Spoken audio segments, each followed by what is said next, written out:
We've been in operations since 2013, so we are over a decade in operations. We offer over 200 plus currency pairs in terms of our trades. We have processed over 4 million transaction ticket sizes. We have also acquired over 26,000 customers globally. We've done over $9 billion in transactions in volume, and we've also been able to make settlements across over 115 plus countries globally as well.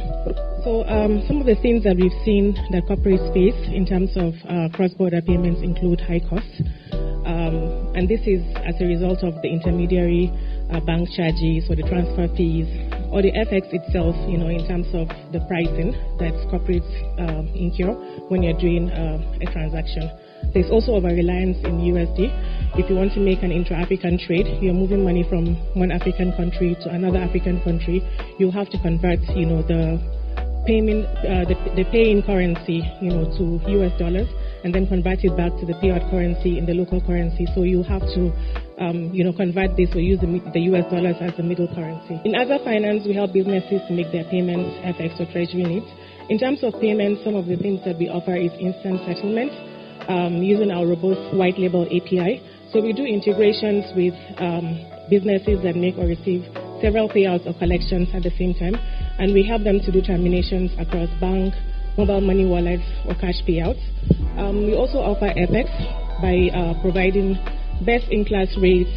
We buy and sell over 300 plus currency pairs, and we also offer 24/7 live pricing. When you come to our platform, you'll be able to log in, and you can be able to see the price for the currency pairs that you're going to trade to carry out your transactions.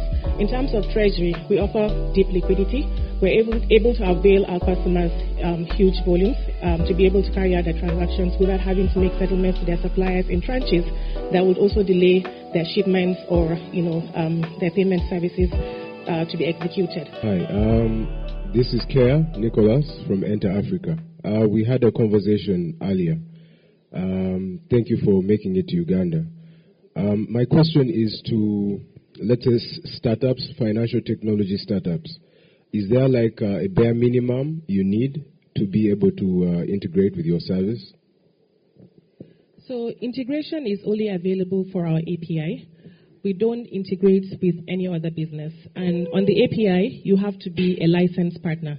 We don't integrate with non-licensed entities. So we integrate with remittance companies, for example. We do inward terminations into Africa, Asia, or Latin America. So inward remittances means that, you have an African in diaspora, say in Europe, sending money home to family members, maybe in Senegal, right? So when we integrate with the partner, we're not retail in any way, right? The user doesn't come to us directly. The user goes to your app or your platform if you are regulated, and then they create a transaction. Our white label API will pick the details of the beneficiary that your user has created on the platform, right? And then we will do the payouts or the terminations depending on the capability that has been selected. This capability can be bank, it can be cash, it can be mobile wallet, depending on what your user has created for the beneficiary. So it's only for licensed entities, like I said, and this is because we don't KYC your clients. We expect that as a licensed entity, you do your reportings, you do all your, you don't have any regulatory infractions. It doesn't mean that we would not KYC you. We'll ask for your a copy of your license, your anti-money laundering policy, your external audit reports to make sure that everything is in line with what the regulatory requirements are, so that you don't pose a risk, in terms of our operations or our licenses that we use. So if you are not a licensed partner, you cannot integrate with us using our API. Last question is removing the startup or the middleman out. That means if I was just a normal client, I could just come and use your service. As a business, not as an individual. Like I said, we're not retail in any way. Yes. Oh, gotcha. So if you have a company and you need to make a payment to your supplier in China, for example, we can work with you where if you are in Uganda, you give us an invoice from your supplier issued to your business, ABC Limited in Uganda, which we would have KYC'd, obviously. We don't just collect money and pay out money, for transactions. My name is Luise Karamagi. I'm with Airtel Uganda. I'm the lead for international money transfers. Basically, that the role is to drive innovations, collaborations, with an aim to achieve seamless, instant, secure, and borderless transactions for all our customers. I am Fatimah Shamim, Kavuma. I serve at MTN Mobile Money Uganda Limited, which is a subsidiary of MTN Uganda and the MTN Group. I sit with the products and innovations team, which does the creativity and innovation of the product for our customers. One of them being international remittances or cross-border payments. I have one question, and I want to go down the line and ask each of you this same question. So I think, Fatimah, we can start with you. We only have 2 mics, so we may have to be passing the mic around a little bit. But in 10 words or less, please describe the current state of cross-border payments here in Uganda. Okay. I would say that we've seen a huge improvement in terms of settlement times.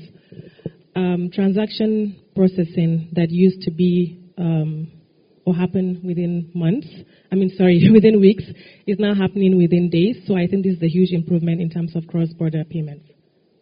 Okay. Thank you. Luise, same question.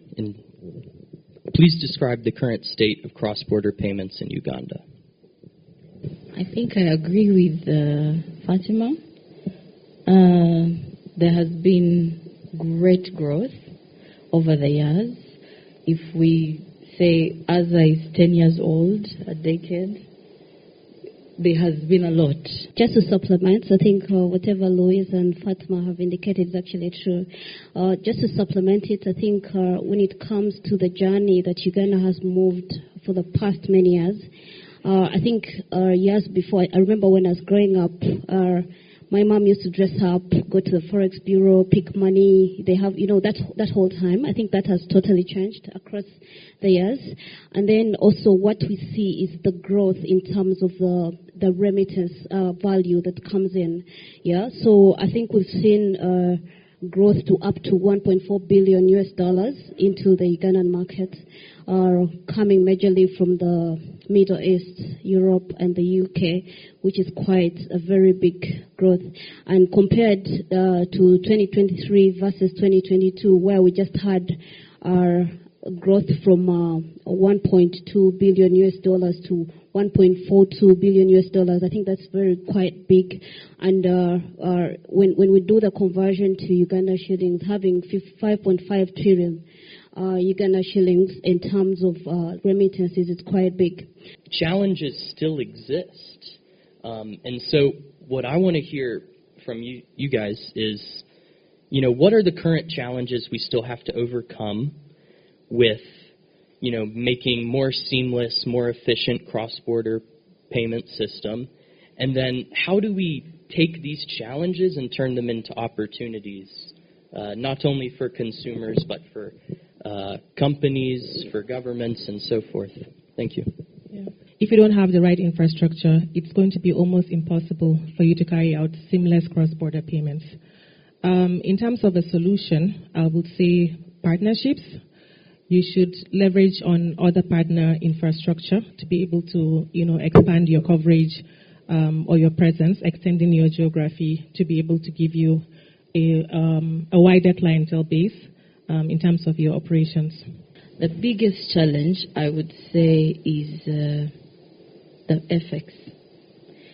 The challenge with the FX, you have to move, like she explained earlier, if you're transferring money from Senegal, you have to get the USD first, and then you have to, which eventually will make the transaction very costly. Yeah. We need the money. It's a good service. The customers love it. The partners love it, We love it as a telco because we all get, everybody gets a piece of the cake, but the fees are out of this world. We always say that for every poison there is an antidote, yeah? So we are the antidote to the challenges, yeah? And we have tried our best, and I think in the near future that will cease to be a challenge. There will be very clear channels and operation models for us to be able to actually, serve the customers. Then touching the other piece, which is the cost, I think it's a general problem not only for Uganda but for the sub-Sahara and Africa as a whole. Yeah, the cost of money transfers is vulgar, I would say. Yeah, so what we have tried to do as MNOs is to make sure that the deals that you strike between us and the hubs are not as expensive as it was before, yeah? So we try our best to make sure that it's not as expensive as it used to be. First of all, because of the technology that is in place, number one is people do not have to move so long to actually do a transaction. I do want to pivot the conversation a little bit, and I'm coming to Luise for this next question. More efficient cross-border payments, I believe, directly translates to greater financial inclusion. So I'm interested in hearing your point of view. How does more efficient cross-border payments translate to higher levels and higher rates of financial inclusion? And I'm not talking about just people who have accounts. I'm talking about meaningful financial inclusion. The other good, actually great innovation is the open APIs. Because through the open APIs, we're able to seamlessly integrate different financial institutions and provide easy, seamless, and I would call it a wonderful service. But the challenge, that is an innovation, but then the challenge with that is, like Shamim mentioned, the grey roots. We call them the grey roots. So that is an area that is frustrating all the players, but then the solution... Fatimah, how can fintechs and MNOs work together more effectively to progress the state of cross-border payments in Africa? And I'd like you to answer from the perspective of AZA Finance specifically. Sure. I would say the power of collaboration. Yeah. There's no one partner, or provider that has all the infrastructure, all the operable markets, in the world to be able to carry out or facilitate cross-border payments. It is our collective responsibility as, fintechs, MNOs, banks, to steer the minds of industry leaders, gearing them to make the right choice in a payment partner, ensuring that, they handle or they go through a process that offers them an easier, faster, more secure, less risky ways to be able to facilitate their payments. I think that we are financial collaborators. There is no competition. Yeah. Andrew, yeah. The joint partnerships between ourselves, banks, fintechs, telcos can only enhance, the strength of cross-border payments in Africa. So does anyone have any questions? I'll come to you with the mic. Given that we have a very huge shift around AI, I know MTN has just put up a structure, I think this week, but what are you doing collectively to ensure that there is data protection from the growth of AI going forward? At AZA Finance, we have GDPR right here on the banner, right? We're certified. So data protection is key for us. We don't share customer information with an unauthorized third party. Let me say unauthorized. Of course, if a regulatory body or any form of authority, asks for some information, either they're doing an investigation or a scrutiny, we are mandated to share client information. We have a mandate to actually protect customers' information and also our partner information.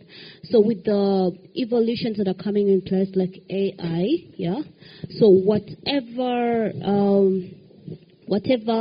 purpose AI can be used for, we have our internal controls, like for all of us have internal controls of what you can actually use AI for. Thank you guys so much, and thank you for all of your questions and for attending today's session. I'd like us to first of all give a big round of applause to our panelists. Thank you guys so much for coming and giving up time out of your day. Thank you to Azov Finance for supporting this event. And also thank you to the Innovation Village here in Kampala. They've been amazing. If you ever need to host an event, this is a cool venue to do it in, so I'll endorse it.